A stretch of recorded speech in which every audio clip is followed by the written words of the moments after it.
Hello, here's another CrowdProperty funding opportunity, which is the development site at Olivia House, Plumstone Road, Acol in Birchington.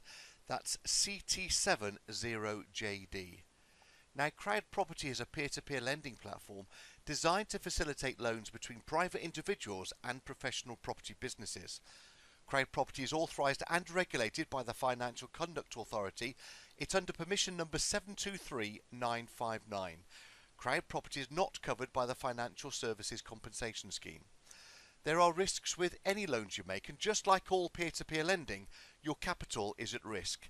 CrowdProperty endeavours to protect all lenders. This is done by registering the legal first charge against the property project. This means that in the very unlikely event a borrower defaults on the loan, CrowdProperty will be able to take ownership of the project and manage it for the lenders. The site is located on Plumstone Road near the villages of Acol and Birchington-on-Sea, which are about 1 mile and 3 miles respectively. The plot is approximately 0.11 acres with planning permission in place to build a 2-storey property. Birchington is a village in northeast Kent with a population of around about 10,000 people, and planning has been granted by Thanet District Council. The property is structurally finished, and the monies will be going towards a porch installation, landscaping, a driveway, front brick wall and installation of services which include gas, electric and water, and also to remove the debt on the property. The site was purchased by the borrower, Mark Rowe, back in 2015. The RICS valuation of the property in its existing condition is £395,000, and the RICS completed development value, the GDV, is £450,000. Now, CrowdProperty has agreed to lend the borrower £280,000 in a single raise. It's for a 12 months maximum loan term, with first charge security being offered against the project. So Birchington is a small town situated in the district of Thanet. The population, as I said, is around about 10,000 people. The site is situated between the larger town of Margate, which is 5.3 miles away and accessible via the A299 Canterbury Road, and also the city of Canterbury, which is 11.4 miles away and accessible via the A28. The village benefits from Birchington-on-Sea train station, which provides half-hourly trains to London Victoria and into London St Pancras. The village benefits from a primary school, there's a medical centre, a sailing club and several public houses, and vehicle access to the site is directly from Plumstone Road. The site is 0.11 acres or thereabouts, and the developer has completed construction with the monies going towards the landscaping and the installation of services, and also to remove the existing debt on the property. Now, the site is situated near then to Birchington-on-Sea and has detailed planning consent from Thanet District Council. The references are F/T/H/15/0973 and F/Th/16/0229. Permission being granted for the development of a 2-storey property. The borrower has already exchanged with a buyer for this property, assuring there's a guaranteed exit, so the sale is set to complete with that buyer on the 28th of February 2020. And so the CrowdProperty loan is estimated to end also on the 28th of February 2020. So that's a 12-month loan period. First charge security is being offered to all lenders on this project. Here's the location map. You can see Acol here with the CrowdProperty flag just pointing to it here. Split between Margate just up here and Canterbury on this A28 road here. And looking a bit more about the location, it's between the villages of Acol and Birchington-on-Sea. The property located then about 5.3 miles from Margate. It's a seaside resort that's popular amongst tourists. The village also benefits from other commercial and residential and tourist attractions nearby. They include Birchington C.V. Primary School, that's 1.7 miles away. A smuggler's restaurant is 2.1 miles away. Birchington-on-Sea train station and Birchington Medical Centre are around about 3 miles away. And the Minnis Bay Sailing Club and the Minnis Bay Bar and Brasserie being 3.4 miles away. So the total site area is 0.11 acres. The total gross internal area is 1,489 square feet, which is split down over the ground floor being 765 square feet and 724 square feet on the first floor. If you want that in metres, that's 67.3 square metres on the ground floor and 71.1 square metres on the first floor. A 3-bedroom detached house. To the ground floor there's a lounge, there's a kitchen and a dining room and also a shower room. On the first floor there are 3 bedrooms and there's also 2 en-suites actually and a bathroom as well. And there's also an external parking and garden area. And it's being built with a modular system. So it's a steel frame system from Barnard Systems Limited. The company has been specialising in modular builds for over 30 years, with their head office being in Dover. The system has full structural warranty issued by ADIS and is approved by the largest UK mortgage lenders. The benefits of modular builds are speed. This build was structurally sound in 3 days with all roof and floor trusses and panels in place within just a week. Accuracy also, manufactured in a very high precision way in a factory, and it's environmentally friendly. Sustainable construction materials, in this case steel, which can be endlessly recycled, and the builds meet Code 5 of the Sustainable Homes Guidelines. In terms of research, modular builds are set to become the future of construction, with planning authorities and financial institutions pushing to support modular builds in order to reduce the UK housing supply deficit. So here's then the floor plans, the ground floor, first floor and roof plan.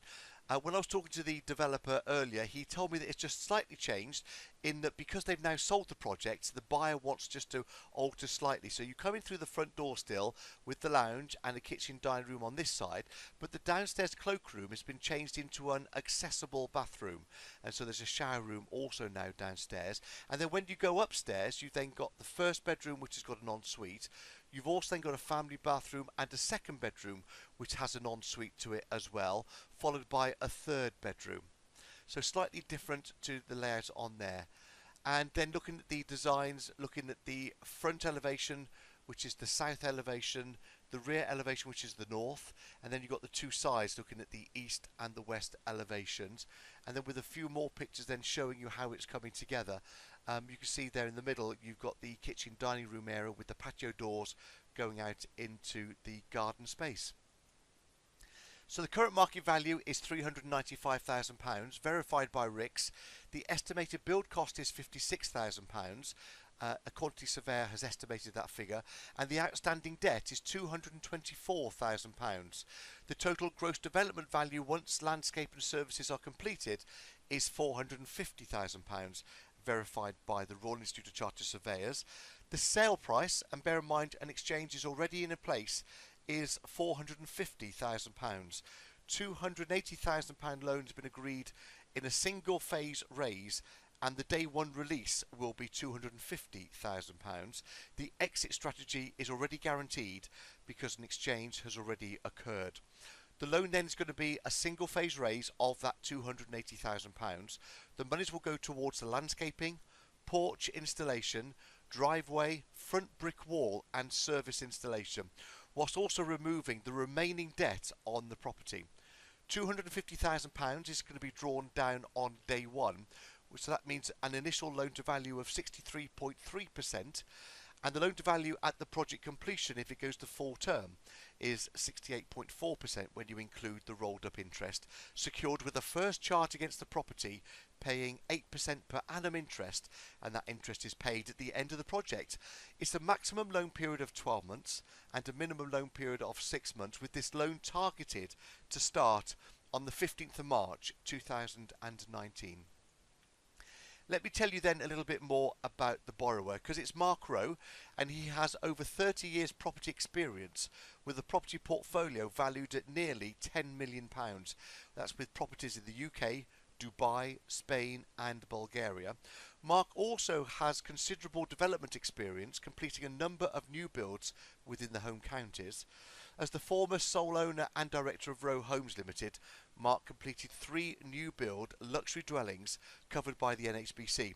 Mark has also been involved in the conversion and refurbishment of historic and listed buildings, with his most recently being Cavalry Barracks in Kent and Sandling House in Pennenden Heath, which was converted into 4 separate homes. I'll show you a little bit more about those in just a few moments. Mark is currently a director of Barnard Systems Limited and Tidy Homes Limited. Barnard Systems Limited are a steel-framed housing supplier for both commercial and residential properties. The company's been running for over 30 years and has a head office in Dover. Barnard Systems Limited has provided the modular system for this project, and Mark has been involved in several of his own developments using this system. The systems have a warranty under ADIS warranties, which makes the properties mortgageable. So here then is Arkle House. That's how it looks. And purchase price, it was bought for 105,000. The build cost on it, 170,000 pounds. The GDV, as I've already told you, is 450,000 pounds. And looking at a past project that Mark has done, this is Sandling House, Pennenden Heath. This is where Mark converted the former Ministry of Defence historic building into 4 separate homes under his former special purpose vehicle called Row Homes Limited.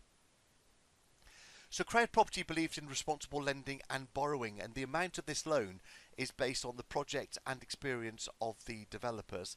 It's been agreed to lend £280,000 on this project based on a 1 tranche raise, with the initial drawdown on day 1 of £250,000, creating a loan to value of 63.3% on the property value. The RICS value is at £395,000. The outturn loan to value will be 68.4%, including a rolled up interest based on the RICS gross development value of £450,000. CrowdProperty will have the first charge to protect lenders in the event of a default. The loan term is a maximum of 12 months, and the borrower's exit strategy is to sell. Now remember, this exit strategy is already guaranteed as an exchange has already occurred. The loan is targeted to commence on the 15th of March 2019. Now please be advised that due to unprecedented product demand and as a result of user feedback, CrowdProperty has introduced a pledge limit for this project on a trial basis. This is to give those that take valuable time to perform necessary due diligence the greatest opportunity to successfully pledge at 10 o'clock when this goes live, which will be on Wednesday the 27th of February. Pledges will be limited to £5,000 for the first 5 minutes that the project goes live, and then after 5 minutes past 10, pledges greater than £5,000 can be created, or you can go back and any existing pledge for this project can then be increased, subject to there being available money still needing to be raised. So your next steps then are, please, to make sure that you understand this loan. Do carry out your own due diligence on the project and the development team, and then decide how much you would like to lend. Go to crowdproperty.com and pledge on launch. The launch is 10 AM on Wednesday the 27th of February. You can preview it prior to that, but it will automatically go live at 10 AM on Wednesday the 27th of February. And then CrowdProperty will conduct the necessary anti-money laundering checks on people wanting to invest in this project, and then you'll be invited to send your funds to your very own CrowdProperty secure account, and you'll start earning interest on completion of the loan agreement. So thank you for watching this webinar. I hope you're able to support this project. It goes live at 10 AM on Wednesday the 27th of February. Thank you for joining me on this webinar.